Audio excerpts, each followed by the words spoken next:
सभी गवर्नमेंट एग्ज़ामों के लिए जीके का क्वेश्चन। इसमें एनसीईआरटी बेस्ड क्वेश्चन भी है और प्रैक्टिस सेट का क्वेश्चन भी है इसमें। तो पहला क्वेश्चन है एमआरटीपी। एमआरटीपी का पूरा रूप क्या है? तो monopolistic and restrictive trade practices है। Monopolistic and restrictive trade practices है। और जो यह 1969 में इसका आयोग बना था। 1969 में इसका आयोग बना था और जो है प्रतिस्पर्धा अधिनियम 2009 से लागू हुआ था। प्रतिस्पर्धा अधिनियम कब से लागू हुआ था? तो 2009 से। 1969 में इसका आयोग बना था 1969 में, और जो है 2009 में प्रतिस्पर्धा अधिनियम लागू हुआ था। 2009 से प्रतिस्पर्धा अधिनियम लागू हुआ था। और इसमें का एक्ट है, तो एमआरटीपी एक्ट कब आया था? तो 1970 में। एक्ट पूछेगा एमआरटीपी का एक्ट कब आया था? तो 1970 में इसका एक्ट आया था। क्वेश्चन नंबर 2, तो शून्य आधार बजट की अवधारणा किसने दिया था? तो उसका नाम है पीटर ए पायर। पीटर ए पायर ने शून्य आधार बजट की अवधारणा दिया था। पीटर ए पायर ने शून्य आधार बजट का अवधारणा दिया था। मगर इसका विकास का श्रेय जो है, इसका विकास का श्रेय जो है हिल्टन यंग को जाता है। इसका विकास किसने किया था? तो हिल्टन यंग ने। शून्य आधार बजट की अवधारणा पीटर ए पायर ने दिया था, लेकिन इसका विकास का श्रेय जाता है हिल्टन यंग को। विकास का श्रेय हिल्टन यंग को जाता है। और लेकिन शून्य आधारित बजट पेश किया था सबसे पहले जिमी कार्टर ने। पेश किसने किया था? तो सबसे पहले जिमी कार्टर ने पेश किया था। सबसे पहले जिमी कार्टर ने इसे पेश किया था। और भारत में प्रथम शून्य आधारित बजट राजीव गांधी के समय पेश हुआ था 1983 में। और जो है इसका जो है स्वीकार किया गया था भारत में 1986 में। 86 में भारत ने इसे स्वीकार किया था। शून्य आधारित बजट को भारत ने 1986 में स्वीकार किया। अब पहली बार जो है शून्य आधारित बजट भारत में कब पास हुआ था? तो राजीव गांधी के समय 1983 में। अगला क्वेश्चन है, तो नेशनल डॉल्फिन डे कब मनता है? तो 5 अक्टूबर को मनेगा। डॉल्फिन दिवस जो है, डॉल्फिन दिवस 5 अक्टूबर को मनता है। अगला क्वेश्चन है, तो सौर विकिरण का 35% भाग वायुमंडल में आने से पहले जो है लौट जाता है। 35% भाग जो है सौर विकिरण का 35% भाग वायुमंडल में आने से पहले ही वापस लौट जाती है। उसे जो है एल्बिडो कहा जाता है। जो लौट जाती है किरण, उसे एल्बिडो कहा जाता है। और 14% ऊष्मा वायुमंडल अवशोषित कर लेती है। और 14% जो है वायुमंडल अवशोषित कर लेती है सौर किरण।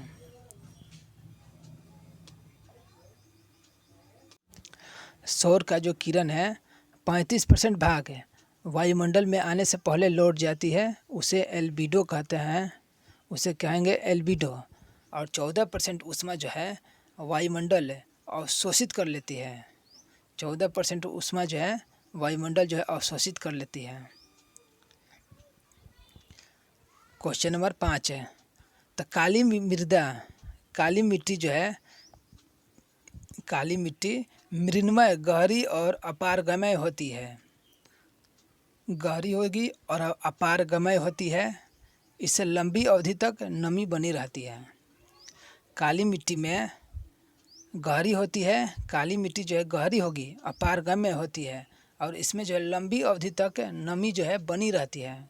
ज़्यादा देर तक इसमें जो है नमी बनी रहती है। किसमें? तो काली मिट्टी में। काली मिट्टी में जो है मृण्मय होती है, गहरी होगा, अपारगमय होती है, और इसमें जो है लंबी अवधि तक नमी बनी रहती है। अगला क्वेश्चन है, बाल्टिक सागर सबसे अधिक छिछला है। बाल्टिक सागर जो है सबसे अधिक छिछला है और यह जो है यूरोप के उत्तर पूर्व में है। यह जो है यूरोप के उत्तर पूर्व में आता है। बाल्टिक सागर किधर आएगा? तो यूरोप के उत्तर पूर्व में, और यह जो है सबसे अधिक छिछला है। क्वेश्चन नंबर 7 है, तो सागर जल का तापमान -5 डिग्री से लेकर 33 डिग्री सेल्सियस तक पाया जाता है। सागर जल का तापमान जो है -5 डिग्री सेल्सियस से 33 डिग्री सेल्सियस तक पाया जाता है। और औसतन पूछेगा तो 17 डिग्री सेल्सियस तक इसका औसतन है। इसका औसतन कितना है? तो 17 डिग्री सेल्सियस तक इसका औसतन है। और भूमध्य रेखा से ध्रुवों की ओर सागरीय जल का तापमान जो है कमी होती है। भूमध्य रेखा से अगर ध्रुव की तरफ जाएगी सागरीय जल तो उसका तापमान में कमी होती है। भूमध्य रेखा से ध्रुवों की तरफ जाने से सागरीय जल के तापमान में कमी होती है। पृथ्वी पर लगभग 2000 प्रकार के खनिज पाए जाते हैं। पृथ्वी पर लगभग 2000 प्रकार के खनिज पाए जाते हैं, मगर 24 खनिज से स्थलमंडल के चट्टान बना है। स्थलमंडल का चट्टान जो है 24 खनिज से मिलकर बना होता है। और सेलों के अध्ययन को पेट्रोलॉजी कहते हैं। सेलों के अध्ययन को पेट्रोलॉजी कहा जाता है। अगला क्वेश्चन है, तो मौद्रिक नीति आरबीआई हर जो है 2 माह पर जारी कर देती है। हर 2 माह पर मौद्रिक नीति आरबीआई जारी करती है। तो आरबीआई जो है मौद्रिक नीति जारी करती है और हर 2 माह पर जारी हो जाता है। हर 2 मंथ में मौद्रिक नीति आरबीआई जारी करती है। अगला क्वेश्चन है, तो परिसंघ मतलब होता है कि अलग राज्य एक साथ मिलकर एक ही उद्देश्य के लिए आगे आते हैं। परिसंघ है, परिसंघ मतलब होता है कि अलग अलग राज्य, जो अलग अलग राज्य हैं वो एक साथ मिलकर एक ही उद्देश्य के लिए जब आगे आते हैं तो उसे परिसंघ कहता है। परिसंघ किसे कहते हैं? जब अलग अलग राज्य एक ही उद्देश्य के लिए एक साथ मिलकर आते हैं उसे परिसंघ कहा जाता है। केसी व्हीलर ने कहा था भारत एक अर्ध संघात्मक राज्य है। भारत जो है अर्ध संघात्मक राज्य है। किसने कहा था? तो केसी व्हीलर ने कहा था। केसी व्हीलर ने कहा था कि भारत एक अर्ध संघात्मक राज्य है। अगला क्वेश्चन है, तो सेफरसन ने कहा कि ईश्वर जिसने हमें जन्म दिया उसी ने स्वतंत्रता भी प्रदान की है। ईश्वर जिसने हमें जन्म दिया उसी ने स्वतंत्रता भी प्रदान की है। किसने कहा था? तो जेफरसन ने कहा था। जेफरसन ने कहा था कि ईश्वर जिसने हमें जन्म दिया है उसी ने स्वतंत्रता भी प्रदान की है। किसने कहा था? तो जेफरसन कहा था। जेफरसन ने कहा था। और जो कौन थे? जेफरसन कौन थे? तो ये अमेरिका के तीसरे राष्ट्रपति थे। जेफरसन अमेरिका के तीसरे राष्ट्रपति थे। अमेरिका के तीसरे राष्ट्रपति थे जेफरसन। रूसो ने कहा था कि मनुष्य स्वतंत्र जन्म लेता है। मनुष्य स्वतंत्र जन्म लेता है लेकिन हमेशा बंधनों में बंधा रहता है। रूसो ने कहा था कि मनुष्य स्वतंत्र जन्म लेता है लेकिन हमेशा बंधनों में बंधा रहता है। और मिल का कहना था कि व्यक्ति को उस कार्य को करने की स्वतंत्रता है जिसको वह करना चाहता है, मगर जो है नदी में डूबने की स्वतंत्रता उसे नहीं है। मिल ने कहा था कि व्यक्ति को उस कार्य को करने की स्वतंत्रता है जिसको वह करना चाहता है, मगर नदी में डूबने की स्वतंत्रता नहीं रख सकता। गांधी जी ने कहे थे कि संतोष प्रयास में निहित है। संतोष जो है प्रयास में निहित है। पूरा प्रयास ही पूर्ण विजय है। किसने कहा था? तो गांधी जी ने कहे थे। यह जो है वाक्य गांधी जी कहे थे कि संतोष प्रयास में निहित है, अब पूरा प्रयास ही पूर्ण विजय है। अगला क्वेश्चन है, तो प्रस्तावना के शब्द वी द पीपुल। प्रस्तावना का शब्द है वी द पीपुल। अमेरिका स्वतंत्रता घोषणा से लिया गया था। प्रस्तावना का शब्द वी द पीपुल अमेरिकी स्वतंत्रता घोषणा से लिया गया था। अगला क्वेश्चन है, तो वित्त विधेयक पेश करने के 75 दिन की समय के अंदर बजट पारित करना होता है। वित्त विधेयक जब पेश हो गया, वित्त विधेयक पेश करने के 75 दिन की समय के अंदर जो है बजट पारित करना होता है। 75 दिन के अंदर जो है बजट को पारित करना होता है। जब वित्त विधेयक पेश कर दिया जाए उसके बाद 75 दिन के अंदर जो है बजट को पारित करना होता है। अगला क्वेश्चन है, तो अनुच्छेद 80 के अनुसार राज्यसभा राज्य और संघ राज्य क्षेत्र से मिलकर बना है। अनुच्छेद 80 के अनुसार राज्यसभा राज्य और संघ राज्य क्षेत्र से मिलकर बना है। राज्यसभा जो बना है तो राज्य और संघ राज्य क्षेत्र से मिलकर बना है राज्यसभा। अनुच्छेद 80 में लिखा है, अनुच्छेद 80 में लिखा है कि जो राज्य बना है वह राज्य और राज्य संघ राज्य क्षेत्र से मिलकर बना है। राज्य से मिलकर बना है और संघ राज्य क्षेत्र से मिलकर बना है राज्यसभा। अगला क्वेश्चन है, तो ग्रेनविल ऑस्टिन ने नीति निर्देशक तत्व और मौलिक अधिकार को संविधान की मूल आत्मा कहा था। ग्रेनविल ऑस्टिन ने नीति निर्देशक तत्व और मौलिक अधिकार को संविधान की मूल आत्मा कहा था। नीति निर्देशक तत्व और मौलिक अधिकार को संविधान की मूल आत्मा किसने कहा था? तो ग्रेनविल ऑस्टिन ने कहा था। अगला क्वेश्चन है, तो रिफ्ट घाटी का निर्माण हुआ है विभजन से। रिफ्ट घाटी कैसे बना है? तो विभजन से रिफ्ट घाटी बन गया है। विभजन से रिफ्ट घाटी बना है। रिफ्ट घाटी कैसे बना है? तो विभजन से। अगला क्वेश्चन है, तो हिटलर जर्मनी है और जर्मनी हिटलर है। हिटलर जर्मनी है और जर्मनी हिटलर है, किसने कहा था? तो आर हेस ने कहा था। हिटलर जर्मनी है और जर्मनी ही हिटलर है, किसने कहा था? आर हेस ने कहा था। आर हेस ने कहा था कि जर्मनी हिटलर है और हिटलर ही जर्मनी है। क्वेश्चन नंबर 18, तो असंभव शब्द मूर्खों के शब्दकोश में होता है, किसने कहा था? तो नेपोलियन ने कहा था। असंभव शब्द जो है मूर्खों के शब्दकोश में आता है, नेपोलियन ने कहा था। CDMA का पूरा नाम है कोड डिवीज़न मल्टीपल एसेस है। CDMA का पूरा नाम है कोड डिवीज़न मल्टीपल एसेस है। महासंघ की योजना कनाडा से लिया गया था। महासंघ की योजना जो है कनाडा से लिया गया था। और आदर्शवाद का जनक कौन थे? तो प्लेटो थे। आदर्शवाद का जनक जो है प्लेटो थे। महासंघ की योजना कनाडा से लिया गया है और आदर्शवाद का जनक जो थे वह प्लेटो थे। आदर्शवाद का जनक प्लेटो थे और महासंघ की योजना कनाडा से लिया गया है।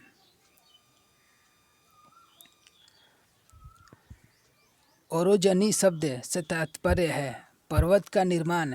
भारत का पहला कीट संग्रहालय तमिलनाडु में लगाया गया है। तो ओरोजनी शब्द से क्या तात्पर्य है? तो पर्वत का निर्माण।